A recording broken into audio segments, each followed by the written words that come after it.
VIGPOWER ni product ifasha abagabo kubijyanye n'impyiko gukora neza, ikafasha n'imyanya ndangagitsina yabo gukora neza, cyane cyane ko usanga ifasha abantu bagira nk'ikibazo cyo kurangiza vuba, gucika intege mu gihe cy'imibonano mpuzabitsina, igafasha intangangabo gukura, igafasha udusabo tw'intangangabo gutanga intangangabo zihagije, bityo ikabifasha abantu bagira ikibazo cy'intanga nkeya.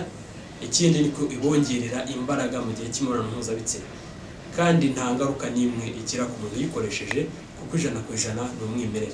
Ikaba ari product ifite ubuziranenge mpuzamahanga bwa FDA, ikaba iri mu gakarito kameze gutya, ikaba mu gacupa indani gateye gutya, igizwe n'utunini dutandatu. Birahagije ko mu cyumweru ushobora gufata kanini kamwe, ko karahagije kugira ngo uwo muntu agire imbaraga zishingiye ku mibonano mpuzabitsina, kuko ifasha umubiri wawe gusubirana imbaraga wakagombye kuba ufite ku bagabo bagira intege nkeya. Hano i Kigali mu Rwanda uyisanga mu nyubako yo kwa Rubangura, hejuru mu igorofa ya 3 mu muryango wa 302.